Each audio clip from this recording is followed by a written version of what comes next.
On the evening of November 13th, 1861, Abraham Lincoln walked the 3 blocks from the White House to the residence of his commanding general, Major General George McClellan, accompanied by Secretary of State William Seward and Presidential Secretary John Hay. Lincoln was visiting in his capacity as Commander-in-Chief of the United States Army to receive the latest operational briefing from the man he had appointed 2 months earlier to command the Army of the Potomac.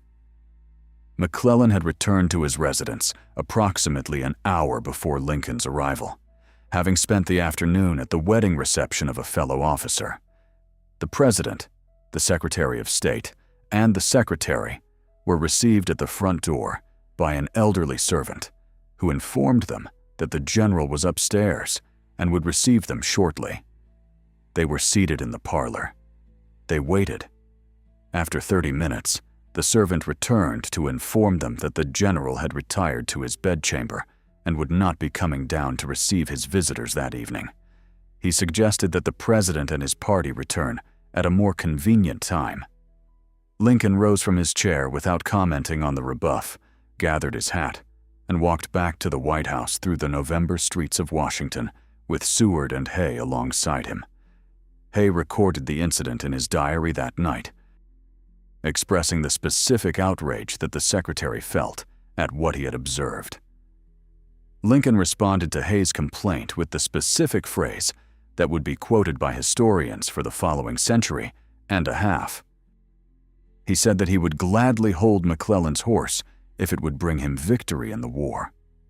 McClellan, in his own correspondence with his wife written that same week, referred to the president as the original guerrilla and described the visit with the specific contempt of a man who had decided that the elected civilian leadership of his country was beneath the dignity of the West Point aristocracy to which he believed himself to belong. He had similar things to say about Seward, about the cabinet generally, and about most of the political class with which his position required him to interact.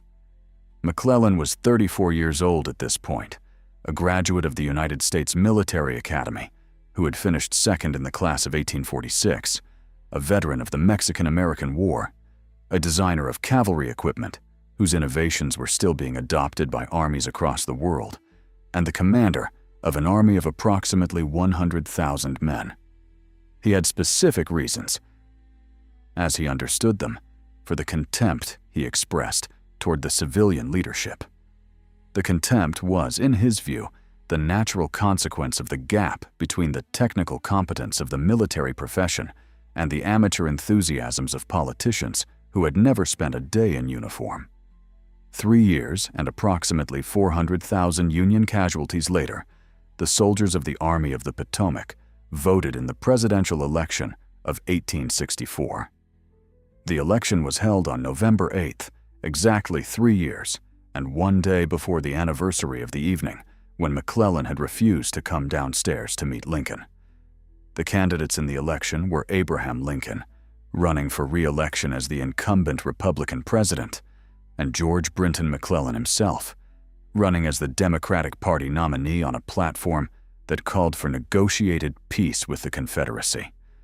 The soldiers of the Army of the Potomac, the same soldiers who had served under McClellan during the years when his contempt for Lincoln had been documented in his correspondence, voted for Lincoln by a margin of approximately 78% to 22%.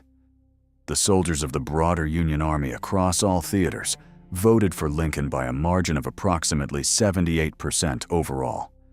The men who had risked their lives in the campaigns that McClellan had commanded had decided, when given the choice between their former commanding general and the civilian president, whom that general had treated with contempt, that the civilian president was the man they trusted with their lives and with the future of their country. This is the story of why the soldiers of the Union Army trusted Abraham Lincoln more than they trusted the elite generals who commanded them in the field. It is the story of the specific cultural gap between the West Point aristocracy that had dominated the pre-war American military establishment and the volunteer soldiers who composed the bulk of the Union Army during the war. It is the story of the specific behaviors that elite generals like McClellan, Halleck, and others displayed toward their soldiers, and the specific contrasting behaviors that Lincoln displayed during his visits to military hospitals, his correspondence with soldiers and their families, and his approach to military operations. And it is the story of how, by the time the war ended in April 1865, the specific reservoir of trust that Lincoln had built among the soldiers had transformed the political landscape of the United States in ways that would shape the trajectory of the country for generations to come.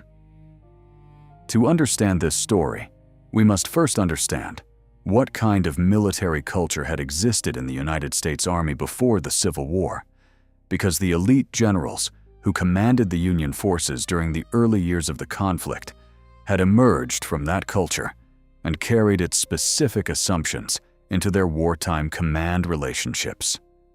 The United States Military Academy at West Point, established in 1802, had become by the 1850s the specific institution that produced virtually all of the senior officers of the regular Army. The cadets who entered the academy were drawn predominantly from politically connected families with the resources to obtain the congressional nominations that admission required. The academy's curriculum emphasized engineering, mathematics, and tactical theory drawn from the European military traditions, particularly the French traditions of the Napoleonic period, as interpreted by Antoine-Henri Jomini. The graduates of the academy emerged with a specific professional identity that distinguished them, in their own self-conception, from the volunteer officers who would temporarily fill the ranks during major wars, and from the civilian political leadership that nominally directed military affairs. They had received specialized education that the volunteers and politicians hadn't received. They had served in the small regular army during the years between conflicts, accumulating practical experience in frontier garrisons and limited operations. They had developed, through their academy training and their subsequent service, a specific corporate identity that emphasized professional competence, technical knowledge, and the specific superiority of the trained officer over the untrained amateur. This professional identity was reinforced by the specific social composition of the West Point class. The cadets were predominantly drawn from the white families of the planter class in the South and from the merchant and professional classes of the North. They formed friendships during their 4 years at the academy that often lasted across decades, and that frequently crossed sectional lines, with Northern and Southern cadets developing specific personal bonds that would later complicate their behavior during the war when they found themselves on opposite sides of the conflict. Robert E. Lee, who would command the Army of Northern Virginia, had been superintendent of West Point from 1852 to 1855, and the specific cadets he had supervised during those years included men who would later command Union forces against him. The specific cultural attitudes that this military elite developed during the pre-war period included a profound condescension toward civilian political leadership. The Army officers tended to view politicians as men whose decisions were driven by electoral considerations rather than by the specific technical requirements of military operations, and who were therefore unfit to make the strategic and tactical decisions that the wartime command of armies required. This condescension was not unusual in professional military cultures of the 19th century. Similar attitudes existed in the European armies that the West Point officers had studied, but the specific American context in which the constitutional system placed civilian leadership above military leadership in the chain of command made the condescension particularly significant when it was carried into actual command relationships during the war. George McClellan was the specific embodiment of this West Point culture in its most pronounced form. He had been raised in Philadelphia in a prominent medical family. His father had been a famous surgeon. He had entered West Point at age 15 and had completed the 4-year program with academic distinction. He He had served as an engineering officer in the Mexican-American War, earning brevet promotions for gallantry. He had been sent to Europe in 1855 as part of a military commission to observe the Crimean War and to study European military innovations. He had returned to the United States with specific ideas about how to modernize the American Army based on what he had observed of European practices. He had left the Army in 1857 to pursue private business interests, including serving as president of a railroad company. And he had returned to military service in May 1861 at the age of 34, when the outbreak of the war had created opportunities for ambitious officers with his specific qualifications. McClellan's specific qualities as a military organizer were genuinely impressive. He had taken command of a demoralized and poorly trained army after the Union defeat at First Bull Run in July 1861, and he had transformed that army over the following months into a disciplined and well-trained military force. The Army of the Potomac that he eventually led into combat had received the specific organizational attention that few American armies had ever received. The men were properly clothed and fed. The artillery was organized into specific batteries with specific tactical doctrines. The cavalry was equipped with specific innovations, including the saddle that McClellan himself had designed, and that would remain standard equipment in the Army for the following century. These accomplishments were real, and they justified some of the specific reputation that McClellan would build during his time in command. But McClellan's specific defects as a field commander were equally pronounced. He was extraordinarily cautious, consistently overestimating the size of the Confederate forces opposing him and consistently demanding more reinforcements before he would commit his army to decisive action. He was unable to coordinate operations across multiple commands or theaters. He was incapable of accepting responsibility for failures, instead blaming subordinates, the administration in Washington, or the specific civilian political leadership for any setback that occurred during his campaigns. And he carried into his command relationships the specific contempt for civilian leadership that his West Point training had instilled, treating his interactions with Lincoln and the cabinet as imposing inappropriate constraints on his military judgment. The specific incident at McClellan's residence on November 13, 1861, was therefore not an isolated breach of protocol, but the specific physical expression of the cultural attitude that pervaded McClellan's relationship with the civilian leadership. He had not refused to come downstairs that evening because he had a specific personal grudge against Lincoln. He had refused because, in his understanding of the proper relationship between professional military leadership and civilian political leadership, the president's evening visit had been an inappropriate intrusion that he was justified in declining to accommodate. His subsequent description of Lincoln as the original guerrilla reflected the same specific condescension. He was not, in his own view, expressing a personal antipathy. He was expressing the specific professional judgment of a trained military officer about the inadequacies of the civilian who had been elected to command him. Lincoln's response to this specific cultural attitude shaped much of the political and military history of the war. He was not a man who took offense easily, and he had a specific capacity for absorbing personal insults without allowing them to affect his strategic judgment. The phrase he had spoken to Hay on the night of November 13, 1861, about being willing to hold McClellan's horse if it would bring victory, was not merely a momentary expression of frustration.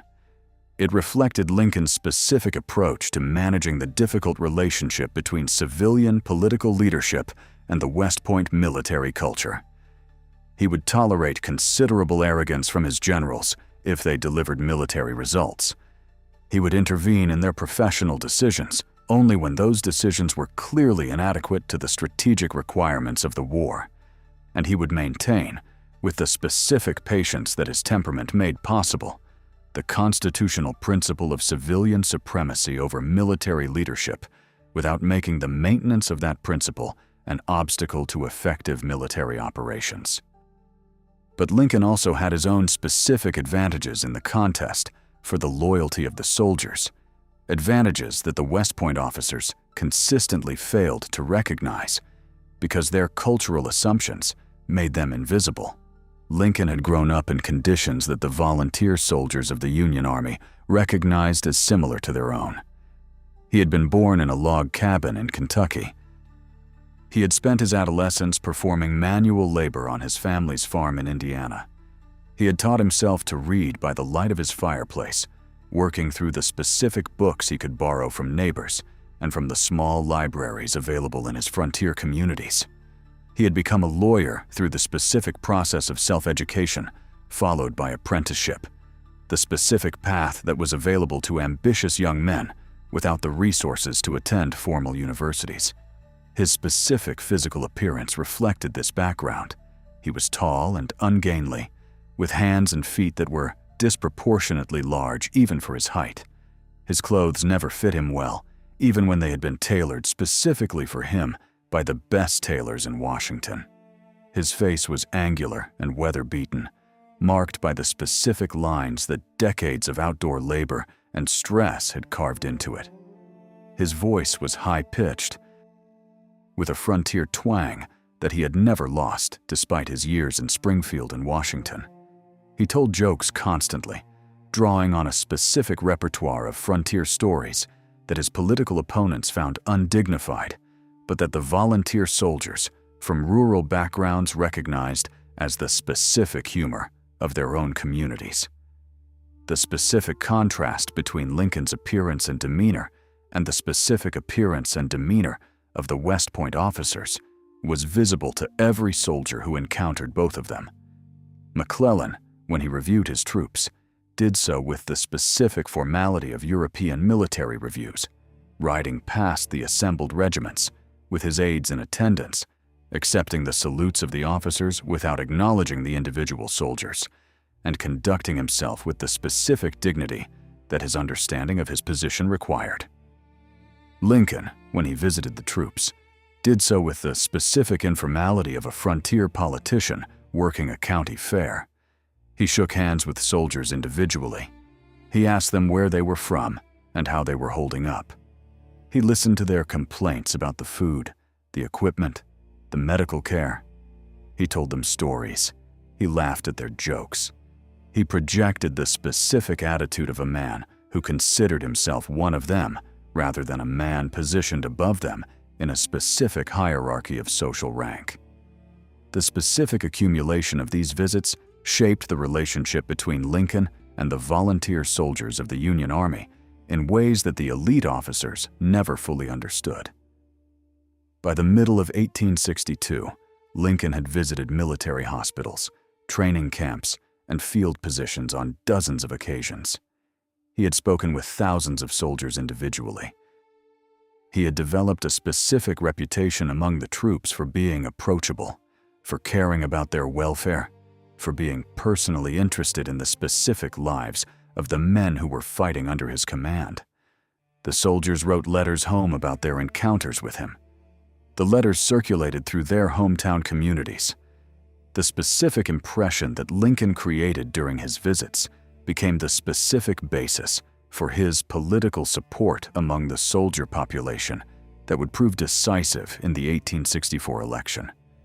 One of the specific incidents that illustrates how Lincoln's interactions with soldiers built the trust that elite generals failed to build occurred at the soldiers' home in Washington in the summer of 1862. Lincoln had been spending nights at the soldiers' home, a residence on the outskirts of the city that the federal government had established for retired military veterans.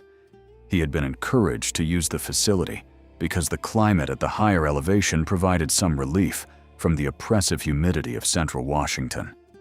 During his stays at the home, he made a specific habit of walking among the resident veterans in the evenings, talking with them about their experiences in earlier American wars, listening to their accounts of their service, and engaging with them as equals rather than as subordinates. One evening, Lincoln encountered an aged veteran of the War of 1812 named John Smith, who was living at the home. Smith had been a private soldier during his service. He had no specific accomplishments that would have distinguished him from the thousands of other veterans living at the home. But he had been suffering from arthritis and had been unable to obtain the specific medication that his doctors had prescribed because the home's medical supplies had been depleted. Lincoln, when he learned about Smith's situation, took specific personal interest in obtaining the medication. He sent a note to the Surgeon General the following day, requesting that the appropriate supplies be sent to the home. The medication arrived within a week. Smith subsequently wrote a letter to a relative describing the specific encounter with the president, expressing his astonishment that the man directing the war effort of a continental nation had taken the time to address the specific medical needs of an obscure veteran. This kind of incident, multiplied across thousands of similar encounters during Lincoln's presidency, created the specific reservoir of personal trust that would prove decisive in the political crisis of 1864. The soldiers and veterans who had received specific personal attention from Lincoln did not forget it. The communities to which they returned after their service heard the specific stories. The cumulative effect was the construction of a specific personal bond between Lincoln and the volunteer military population that the elite generals, with their specific cultural disdain for personal contact with enlisted men, could not match and could not understand. McClellan's relationship with his soldiers was structured very differently. He cared about their welfare in the specific abstract sense that a competent commander cares about the troops under his command. He insisted on adequate food, equipment, and medical care for the army. He visited the troops on specific ceremonial occasions. He made speeches that emphasized his personal dedication to their well-being. But he did not interact with them as individuals. He did not shake their hands. He did not listen to their complaints. He did not project the specific attitude that he considered himself one of them. His relationship with his soldiers was the specific paternalistic relationship that a West Point officer was supposed to have with his troops. Caring but distant, protective but elevated, concerned about their welfare but not interested in their specific individual experiences.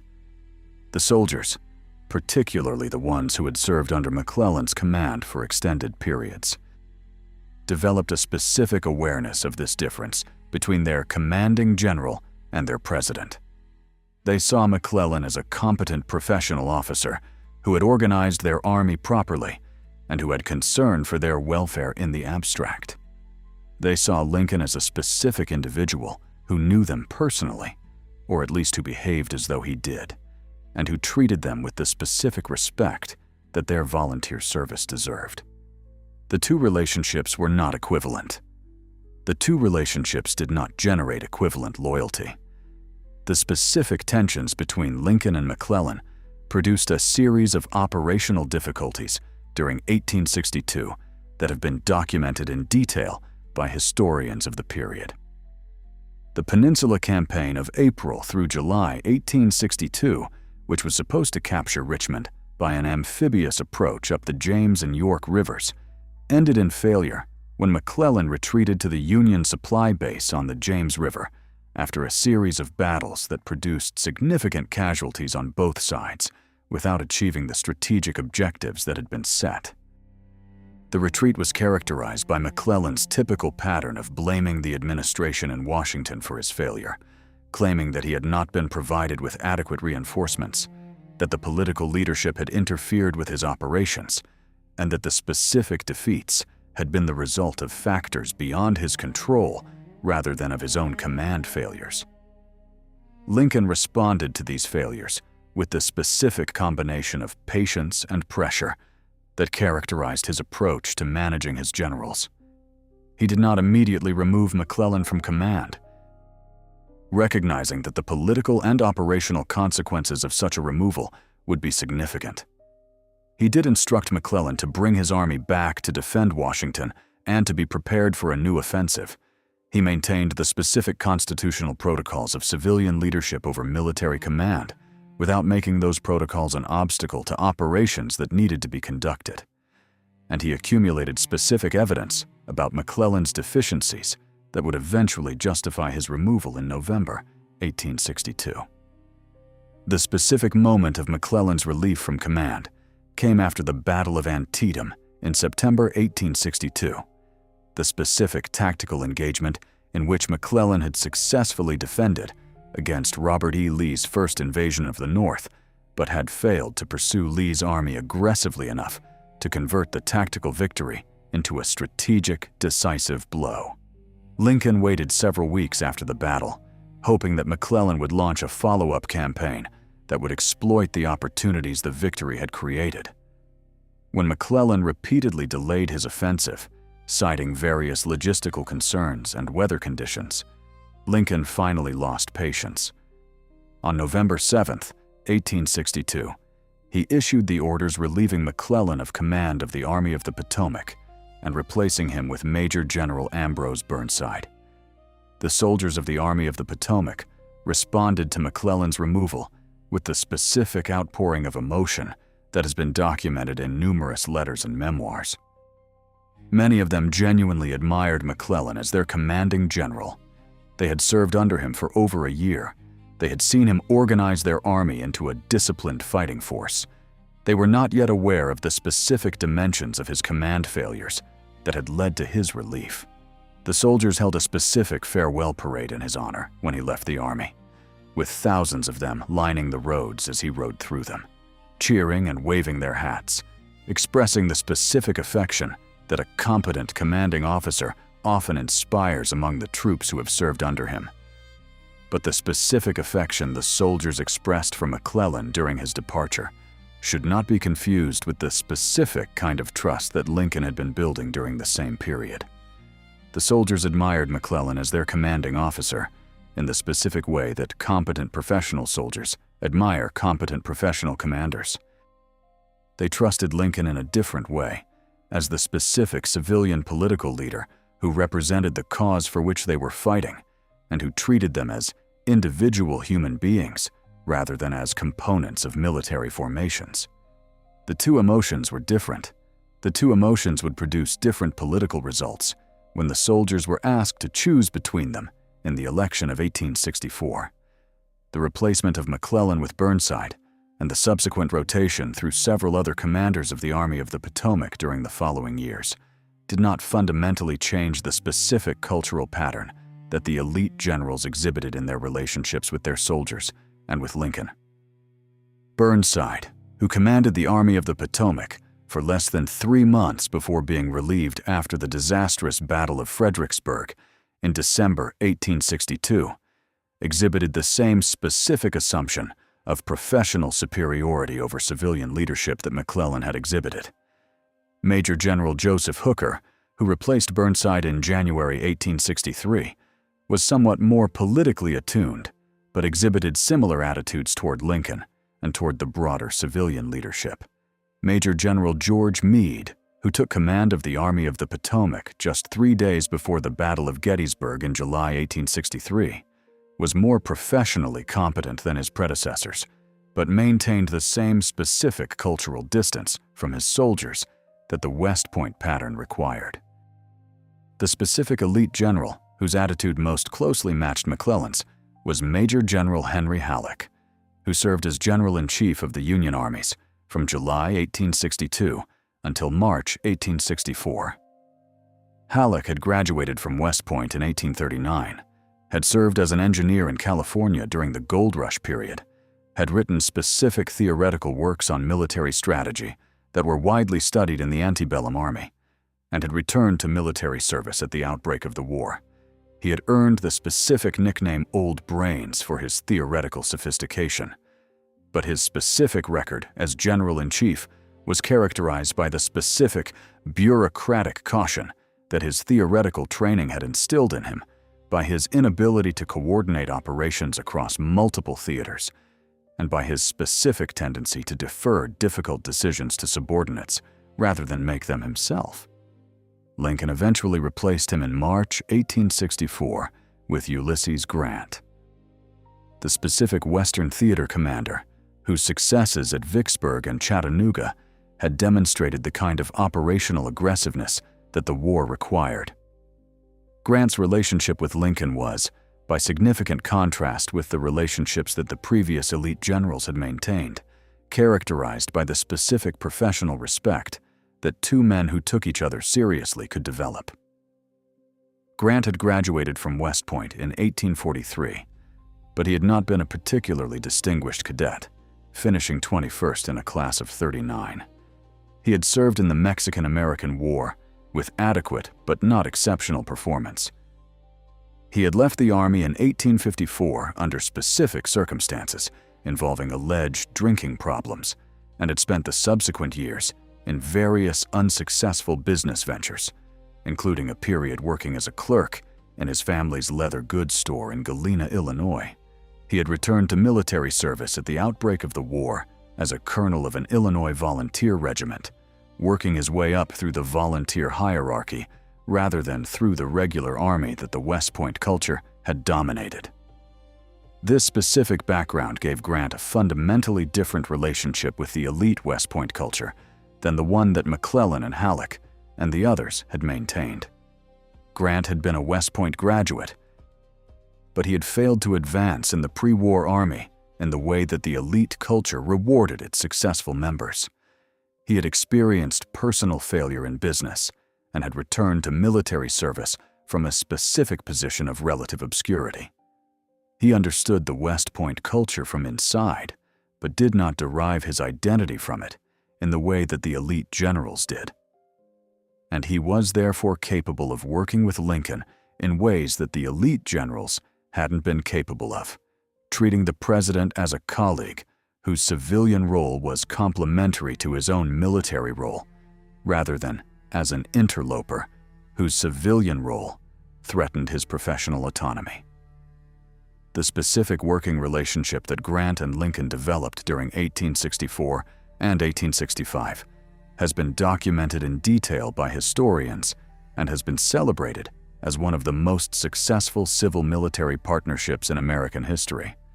The two men met regularly, communicated by letter and by telegraph constantly, and operated in a specific mode of mutual respect that allowed each of them to perform his specific function without the constant friction that had characterized Lincoln's relationships with the elite generals who had preceded Grant. Lincoln did not interfere with Grant's specific military decisions. Grant kept Lincoln informed about strategic developments and consulted with him on the specific political dimensions of military operations.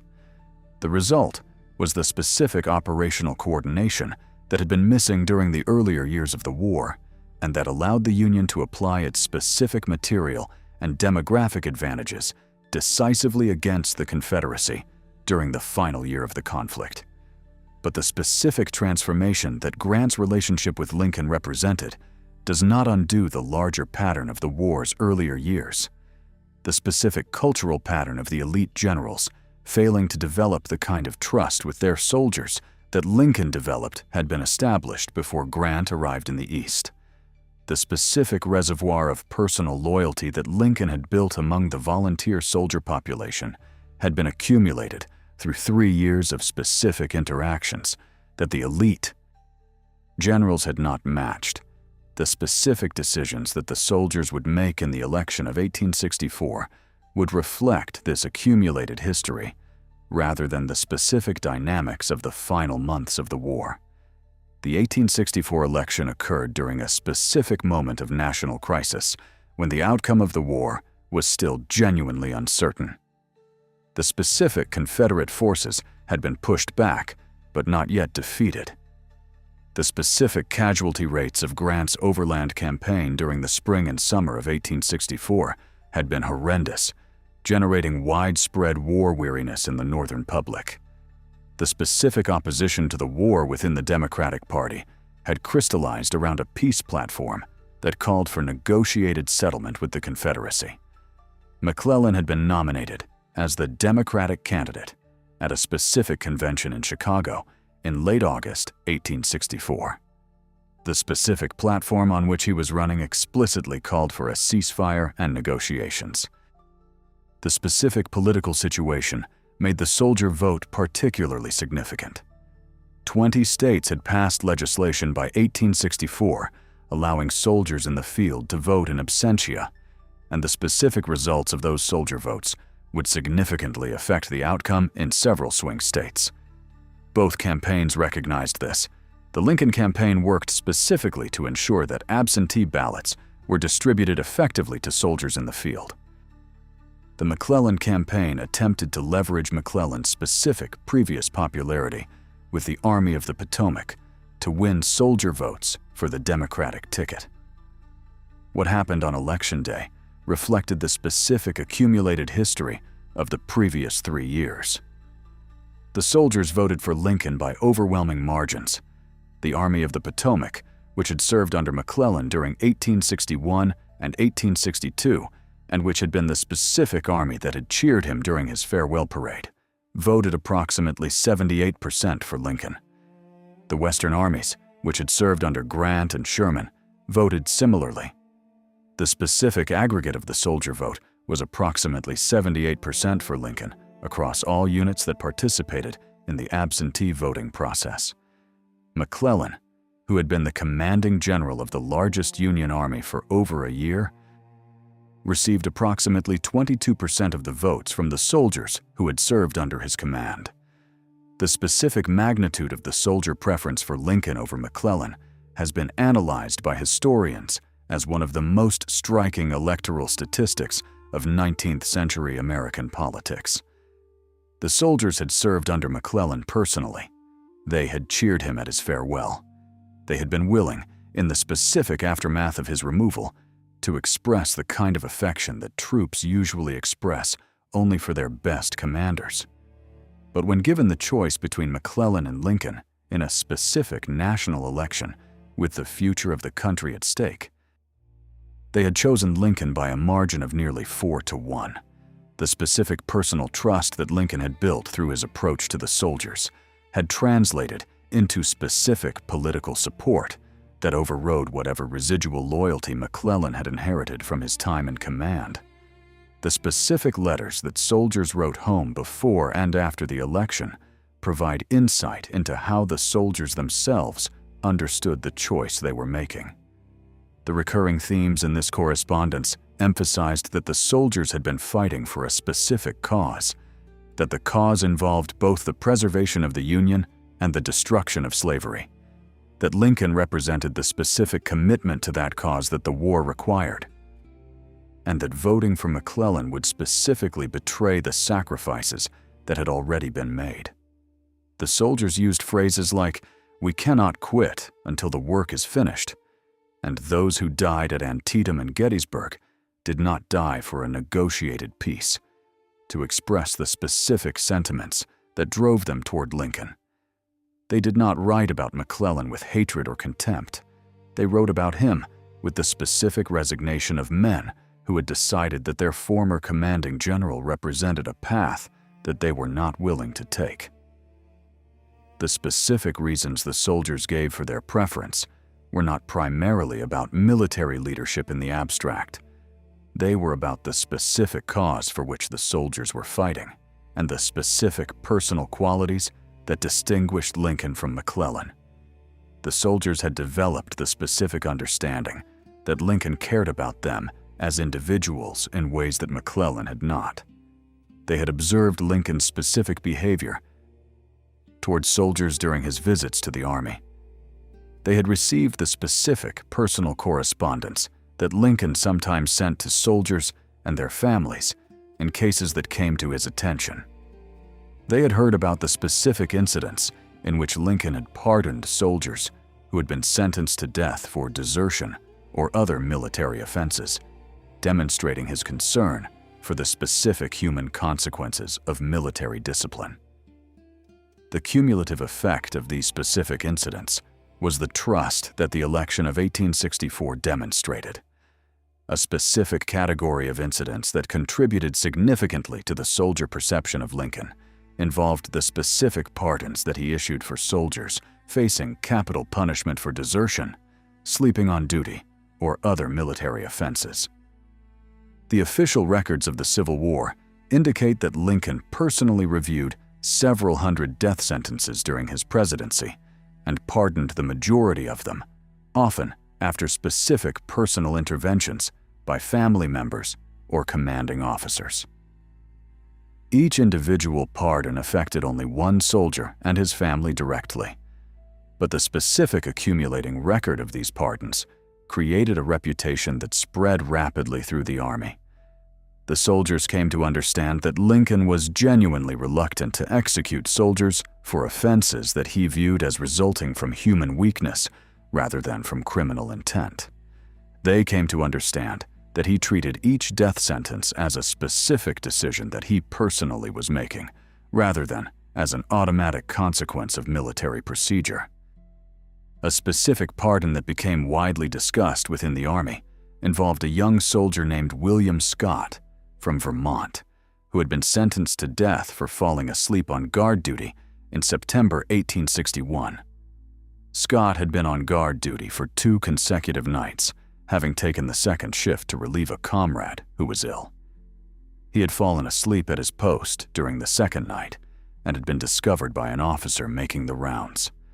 The court-martial that tried him sentenced him to death by firing squad according to the specific military regulations that applied to such offenses. The commanding officers in his regiment, recognizing the specific extenuating circumstances that had led to his offense, sent a request to Lincoln asking for a pardon. Lincoln granted the pardon and personally visited Scott at his unit before the case was finally resolved, expressing his specific concern that Scott not be executed for an offense that had resulted from his attempt to help a comrade rather than from any specific criminal intent. Scott returned to duty after his pardon and was killed in action 8 months later at the Battle of Lee's Mill in Virginia in April 1862. His death was reported widely in the press, with the specific juxtaposition of his pardon and his subsequent combat death producing the specific narrative effect that the soldiers in his regiment had been emphasizing. Scott had been spared from execution by Lincoln. Scott had subsequently died fighting for the Union. The specific lesson that the soldiers extracted from this incident was that Lincoln's mercy and the soldiers' continued commitment to the war effort were complementary rather than contradictory. That pardoning soldiers from execution did not weaken the Army, but strengthened it by giving the soldiers reason to believe that their president understood the difference between human weakness and criminal intent. The specific cumulative effect of incidents like the Scott pardon was to create a particular quality of relationship between Lincoln and the soldiers that the elite generals could not match because they did not have the institutional position to issue pardons in the same way, and because their cultural assumptions did not predispose them to use such institutional positions if they had them. The elite generals approached military discipline as a specific technical matter governed by regulations that should be applied consistently. Lincoln approached military discipline as a specific human matter, where individual circumstances mattered and where mercy was sometimes the appropriate response. The two approaches reflected fundamentally different understandings of what the Army was, and what relationship between command and obedience should govern its operations. The hospital visits that Lincoln conducted during the war also contributed substantially to the specific reservoir of soldier loyalty that the 1864 election would tap. Lincoln visited military hospitals on dozens of occasions during the war, often accompanied by his wife or by his children, walking through the wards and speaking with wounded soldiers. The specific behavior he exhibited during these visits has been documented in detail by the medical personnel who were present, by the soldiers who were visited, and by the journalists who occasionally accompanied him.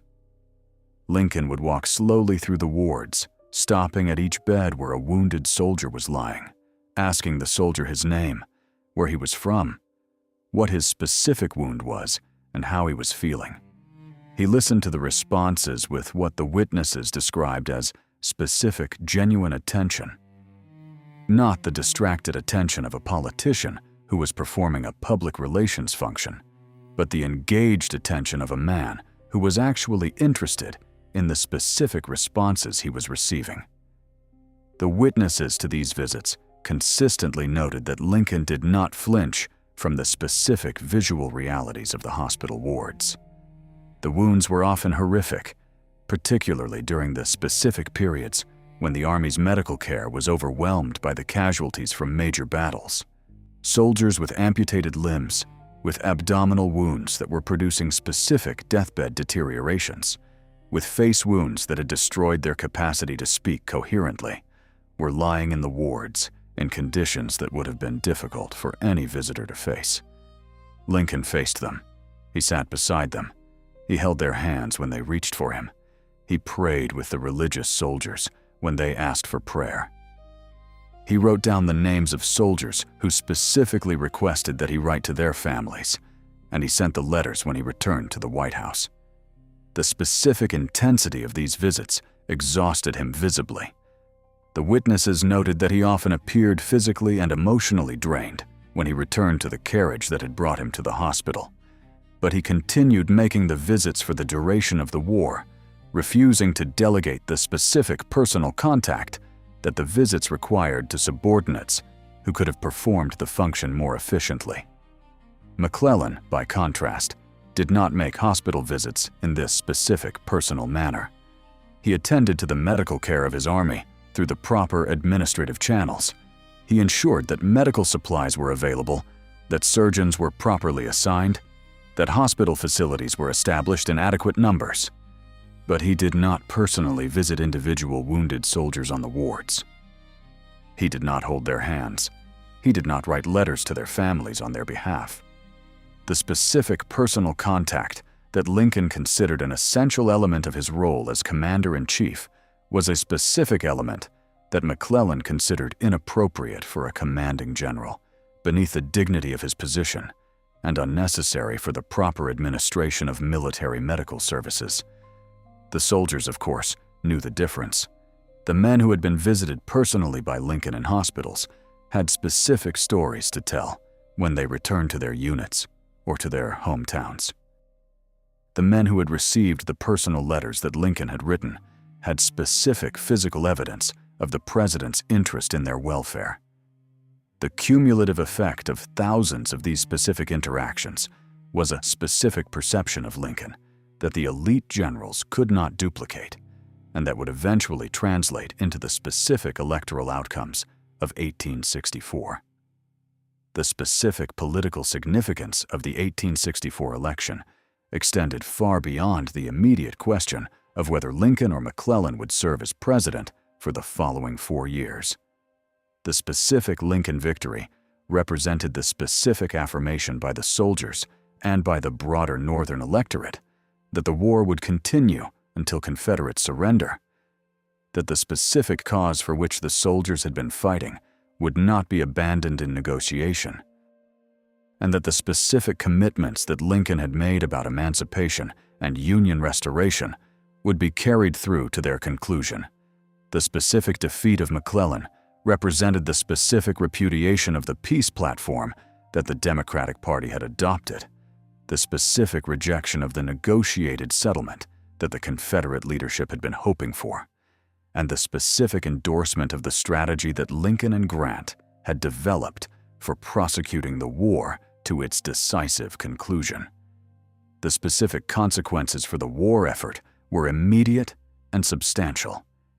The Confederate leadership had been counting on a McClellan victory in the election as the specific political development that would allow them to secure favorable peace terms. The specific defeat of McClellan eliminated that possibility. The Confederate forces, recognizing that the war would continue with the specific intensity that Lincoln and Grant had been maintaining, faced the specific reality that their cause was now strategically lost, regardless of any further military operations they might conduct. The specific surrender at Appomattox 5 months later was the operational consequence of the political result that the soldiers had produced through their voting. But the specific Lincoln victory had a darker consequence as well. The specific intensity of the political division within the country with the war continuing through the specific period when peace had seemed within reach if McClellan had been elected, created the specific conditions that would eventually produce John Wilkes Booth's decision to assassinate Lincoln in April 1865. Booth had been a Confederate sympathizer throughout the war. He had been particularly enraged by Lincoln's re-election in November 1864, which he interpreted as the specific extension of the war that had been avoidable if the Northern voters had chosen differently.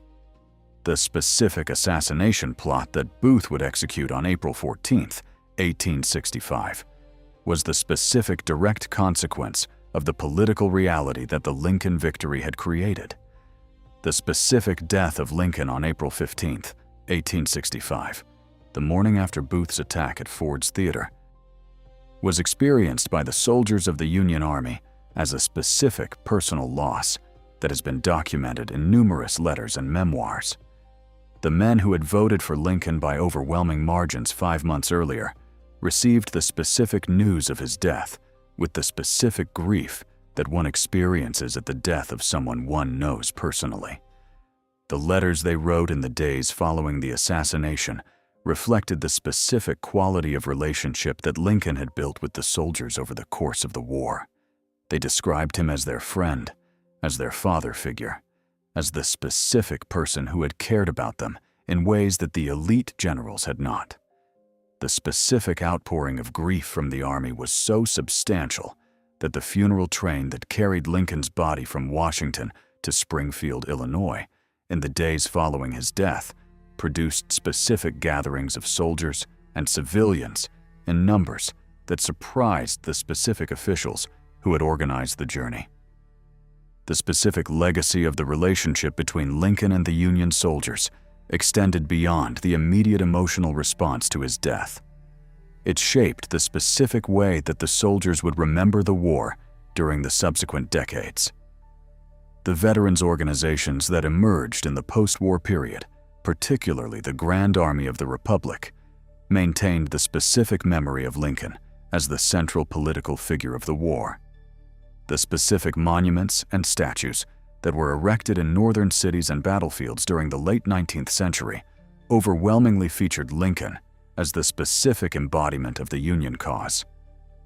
The specific stories that veterans told about their service emphasized Lincoln's role as the specific leader who had inspired their continued commitment through the difficult years of the conflict. The elite generals who had failed to develop similar relationships with their soldiers were remembered differently.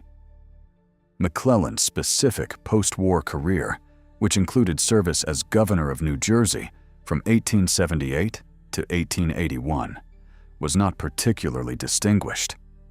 He died in 1885 at the age of 58 from heart disease. His specific legacy in American historical memory has been mixed, with his organizational accomplishments acknowledged, but his command failures and his specific cultural attitude toward Lincoln consistently emphasized in subsequent biographical treatments. He is remembered in the specific dominant narrative that has emerged from the historical literature as the specific elite general whose contempt for civilian leadership and whose excessive caution as a field commander had produced the specific gap between his theoretical promise and his actual performance. The soldier vote of 1864, in which his former troops rejected him by a margin of nearly 4-1, has been cited repeatedly as the specific judgment that the men who served under him rendered on his command performance. Henry Halleck, the elite general who had served as general-in-chief during much of the war, returned to administrative service after Grant's promotion in 1864 and remained in the Army until his death in 1872. His specific post-war career was uneventful. He published several technical works on military operations that received specific scholarly attention, but did not significantly affect his historical reputation.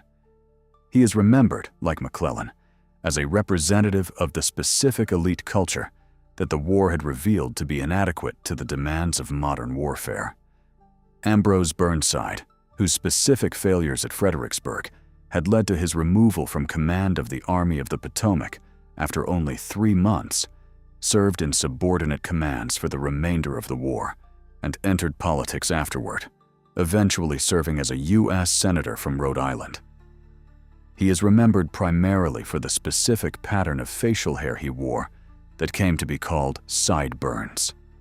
In his honor, a specific historical legacy that does not include the specific kind of military distinction that he had hoped to achieve. The specific narrative that emerged from the war about the relationship between Lincoln and the soldiers became one of the foundational stories of American national identity. The specific image of the rail-splitting frontier lawyer who had become president and who had built genuine personal relationships with the volunteer soldiers of his army contrasted directly with the specific image of the West Point aristocrat who had treated the same soldiers as instruments of his professional ambition. The specific contrast was not entirely accurate as a description of the actual personalities involved. Lincoln was more politically calculating than the rail-splitter image suggested, and McClellan was more competent in some respects than the aristocrat image acknowledged.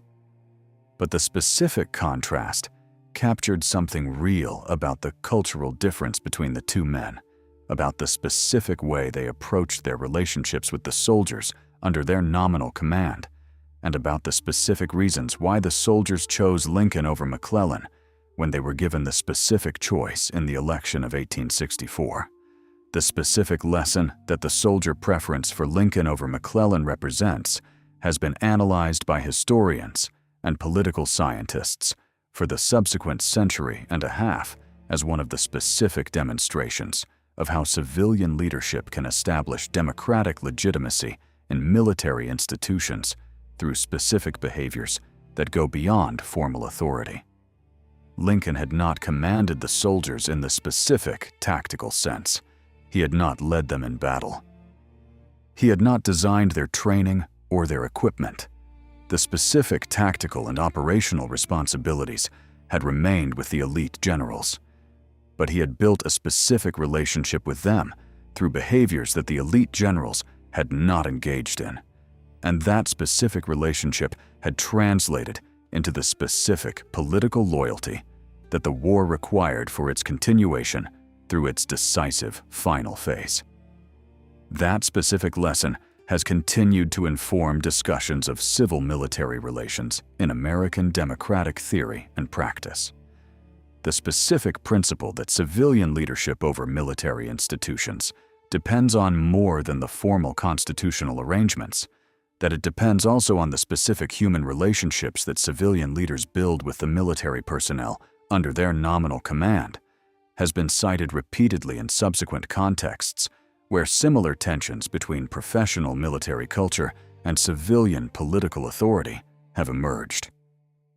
The specific behaviors that Lincoln modeled during the Civil War, including the hospital visits, the personal correspondence with soldiers and their families, the pardons of soldiers facing capital punishment, the willingness to engage with individual soldiers as specific human beings, rather than as instruments of professional military operations, have been studied by subsequent civilian leaders who faced similar challenges in maintaining military loyalty during difficult conflicts.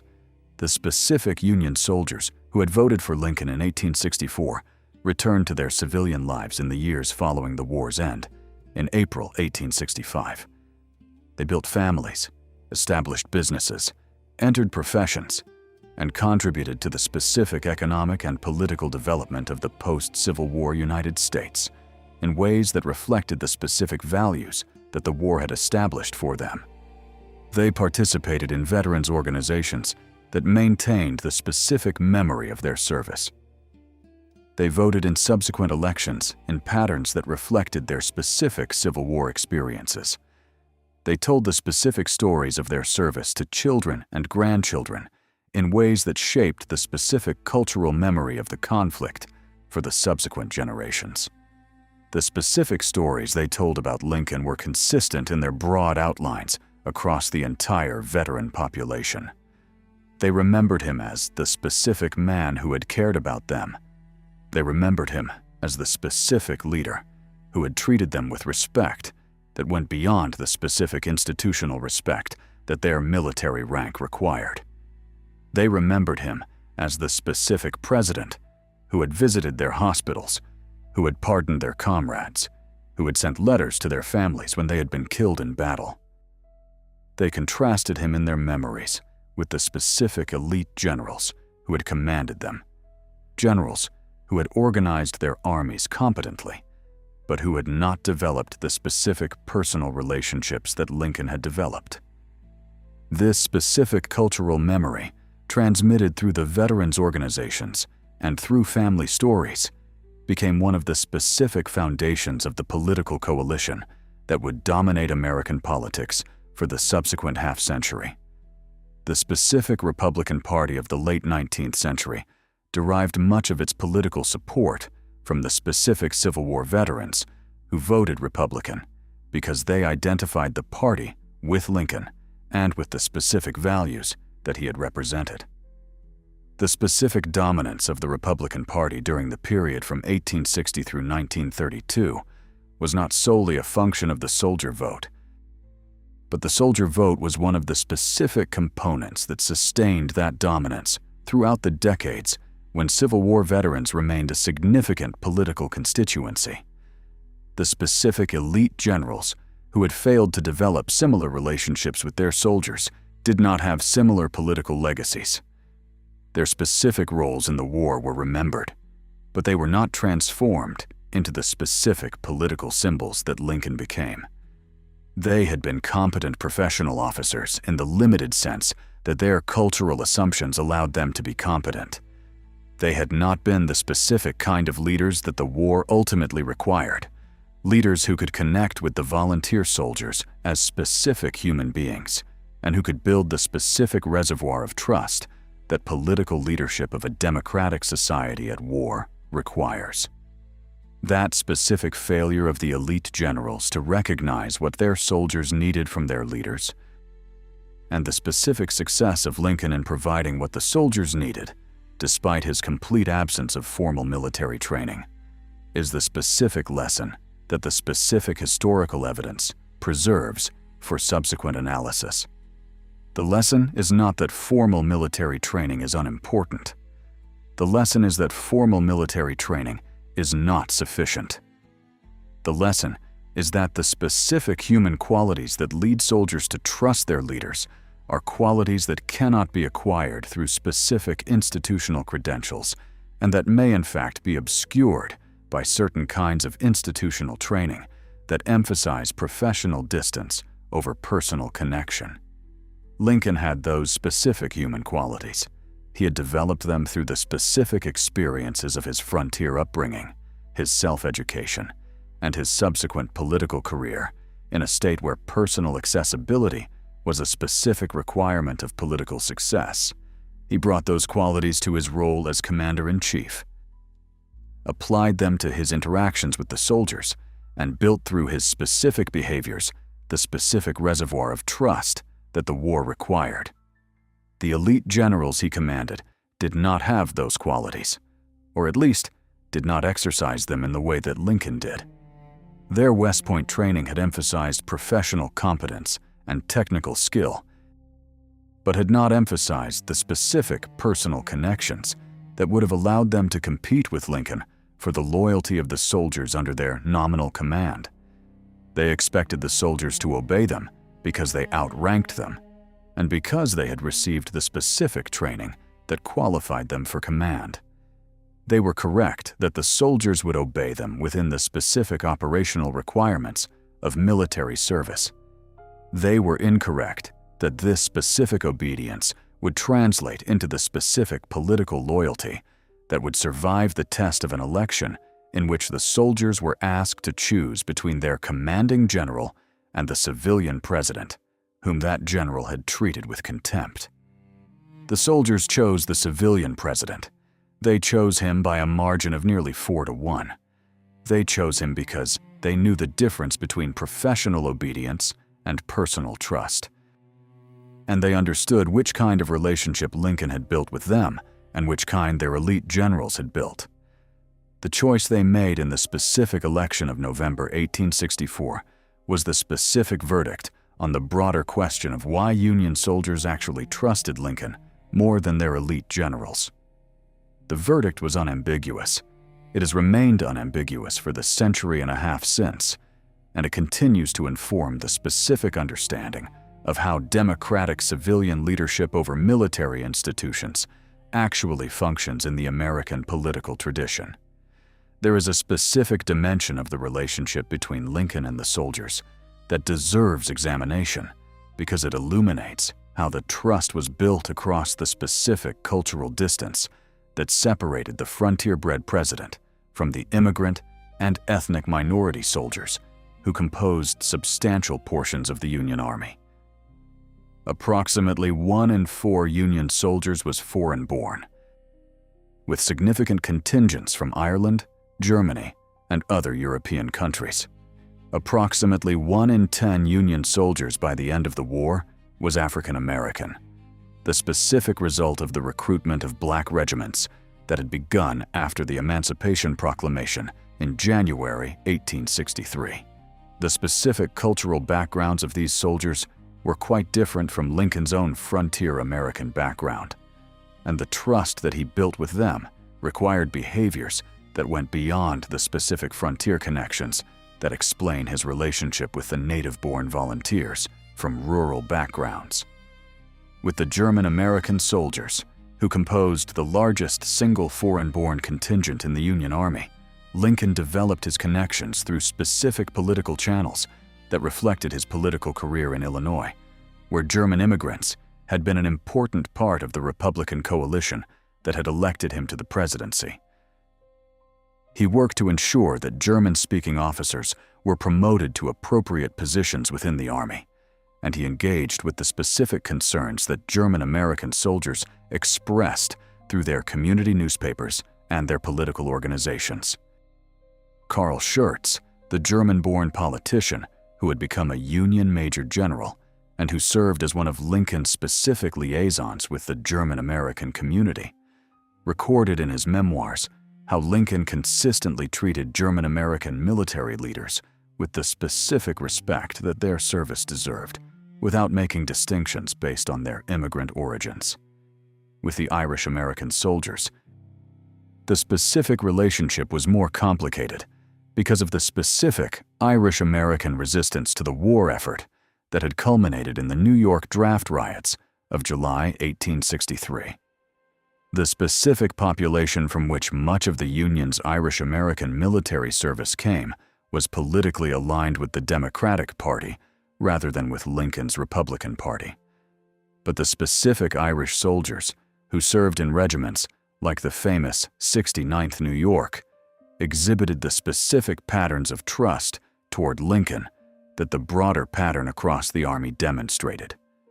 The 69th New York's famous green flag, carried in battle as the specific symbol of the regiment's Irish heritage, became one of the specific cultural artifacts that the regiment's veterans preserved during the post-war period, and the specific stories that 69th veterans told about Lincoln were consistent with the broader pattern of soldier loyalty that the cultural evidence documents. With the African American soldiers who served in the United States colored troops after their formation in 1863, Lincoln developed perhaps the most striking version of the trust relationship that distinguished him from the elite generals. The specific elite generals had often expressed doubts about whether African American troops could perform effectively in combat. They had restricted the deployment of black regiments to specific support roles that would not require them to engage Confederate forces directly. They had paid the black soldiers less than they paid the white soldiers, until specific congressional action equalized the pay scales in 1864. Lincoln, for his part, had moved cautiously on the questions of African American military service during the early years of the war, but had ultimately become one of the specific advocates for the deployment of black troops in combat roles.